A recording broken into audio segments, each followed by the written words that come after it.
Et sans plus tarder, on va tout de suite commencer par Jihad Mahamdi, qui est un étudiant. Aussi, c'est le cofondateur de la radio anglophone Algerian Black Pearl. Et il a une chaîne YouTube qui s'appelle Seeds. Ladies and gentlemen, please welcome Jihad Mahamdi.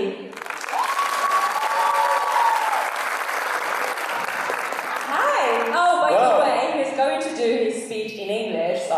Yeah, so if you don't understand, I understand that you will hate me for the rest of my life. That could happen. All right, Thank you so much. You've got 12 minutes. All right, so first of all, I'd like to start by talking about this. All right, I don't trust technology. All right, technology is a little bit. Me and technology, we don't really get along. So I'm very traditional. I chose to bring a paper, a sheet of paper to arrange my notes and arrange my thoughts along with it. All right, so thank you so much for understanding. And before I start, I'd like to, confess. Right now, at the moment, I'm feeling scared. I've got my heart rate, a little bit above the normal rate. And I'm saying this because on behalf of all of the speakers in the world, because a lot of the speakers try to show us a kind of a persona that we don't really own, A lot of people try to hide their emotions when they do stuff. In my belief, having done some conversations with a lot of professional people, even the most professional people in their fields, they still have that fear in them. All right? And my topic today isn't fear. I'm going to talk about something very interesting concerning the psyche. Okay? So let's start by defining what the word psyche means, because there are a lot of misconceptions around it. So the definition or the etymology of the word psyche comes from a Greek word. I don't know if I'm going to pronounce it correctly, but it's the meaning psyche. Psyche means breath. It means life. Okay? So when the Greeks started studying the psyche, they were like, okay, so let's study the very root of everything, which is the mechanisms or the servo mechanisms that lead people towards their goals. Because, the hierarchies are formed out of people, individuals. And those individuals, they have sort of maps of functioning. They function through maps, and the way they were raised defines how they will behave in the world. So something that could scare me for the rest of my life is a leader who doesn't know how his psyche works. And especially in Algeria, okay? Here in Algeria, we neglected this side. The mental health aspect of our existence is fairly neglected. This is very sad. Sometimes I spend nights ruminating. I'm like, why do people ignore this aspect of our existence? How could you talk about big stuff, let's talk about, big scale issues. But they don't usually, not a lot of them, not all of them, excuse me, they don't really pinpoint the very issue that leads someone to do something. And this, covers communication. This covers, all sorts of communication, all sorts of, endeavors in our lives. So, in the psychoanalytical field, a lot of schools differ. They have many, many ideas and they differ. But there is one idea that is the most, that is the most confusing idea in psychoanalysis.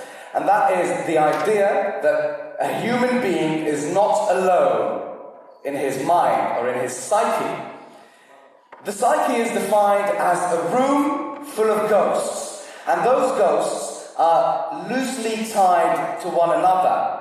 They don't really they don't have a sort of cohesion between them. It needs a very deep understanding of the psyche to keep, the balance between them. If you would analyze yourself throughout 15 days, you will see that you're not the same when you're hungry.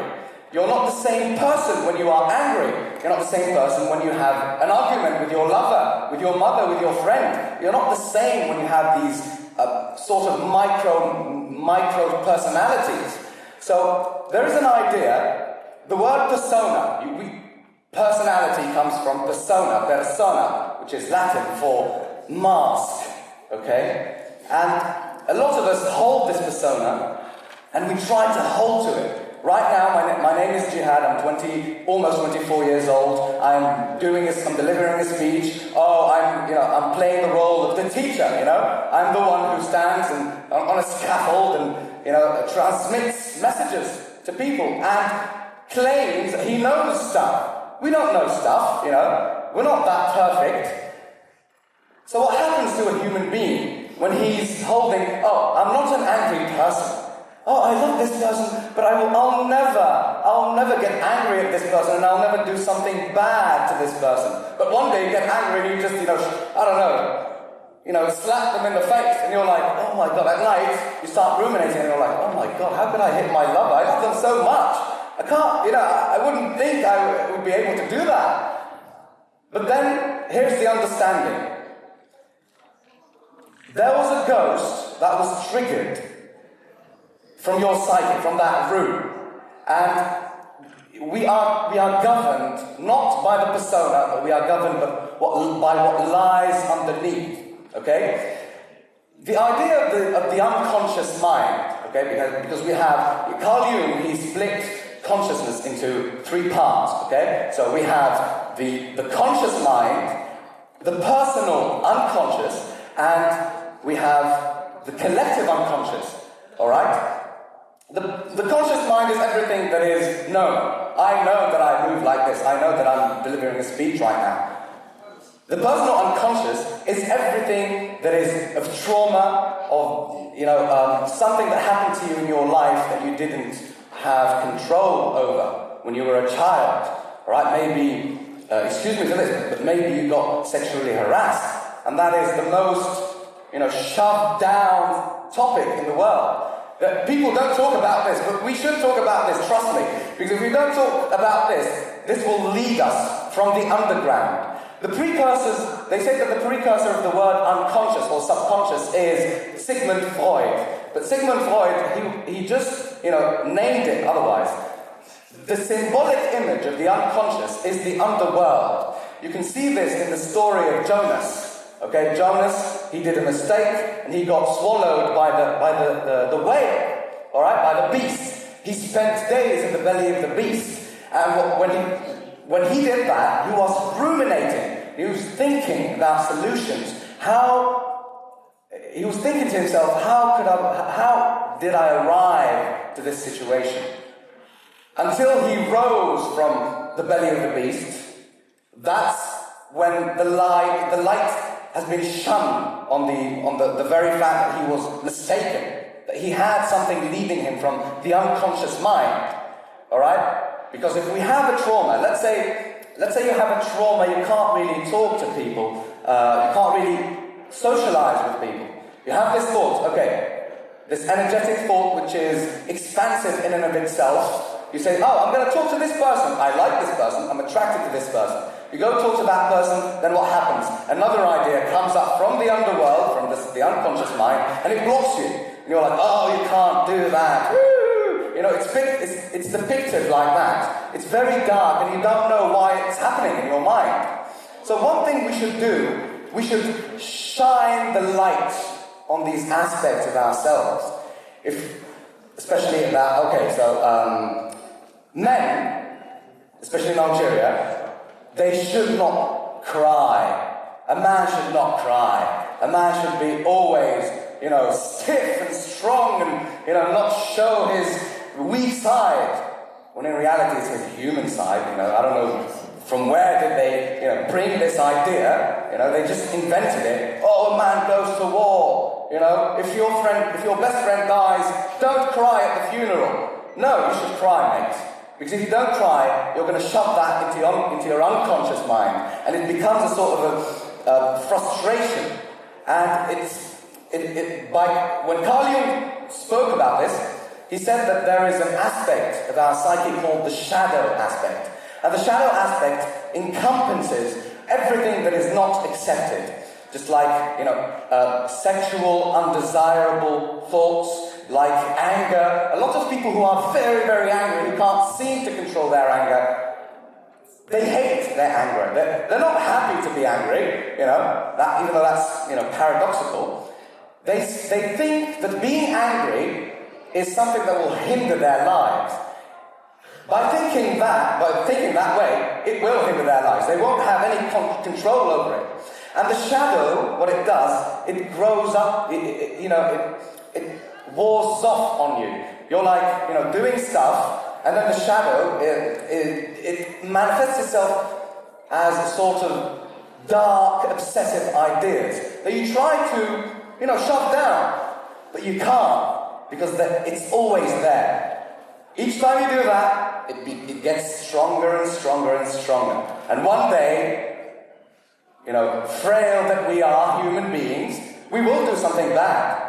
Alright? A lot of people, when they read about Hitler, okay, they say, oh, Hitler, he did a genocide. I would never do that. But the idea is, you don't know if you would do that or not, because you didn't get exposed to the unpredictable. It's unpredictable. You can't be predictable in the unpredictable. Alright? So one step to integrating the shadow, meaning to accept it, and to accept that as a human, you are frail. You can't be always right.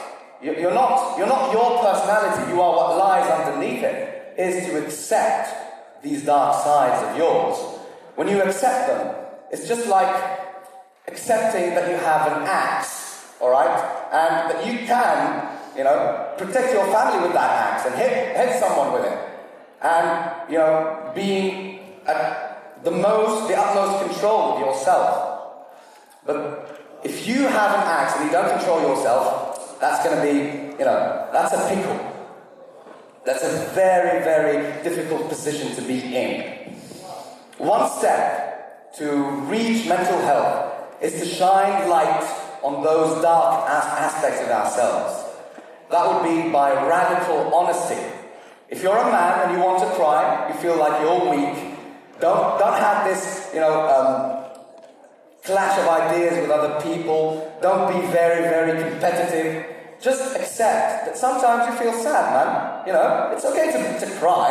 I mean, if your friend tells you, no, don't cry, get on with it. I don't want to hear you talking about that. Is it time? Okay, I'm going to finish. How much? 2 minutes maximum? 2 minutes? Okay, 1 minute. All right, that's good. So, you need to find not a perfect, but a collaborative environment where you can talk about these things, where you can share your darkest thoughts and your weakest thoughts. Because when we shine light on these things, we know ourselves. That's how you know yourself. It's not like, something happens to you and you're like, I'm not angry, I'm not sad. This person didn't talk to me, I'm not sad. I'm just going to be stiff and, clench my muscles like this. Alright? So, my message here is radical honesty and to shine light on what lies underneath. I keep repeating it. Okay? So I don't, sadly I don't have much time, and thank you so much. Yes? I hope I contributed enough. Thank you so much. Thank you so much, Jihad. We'll go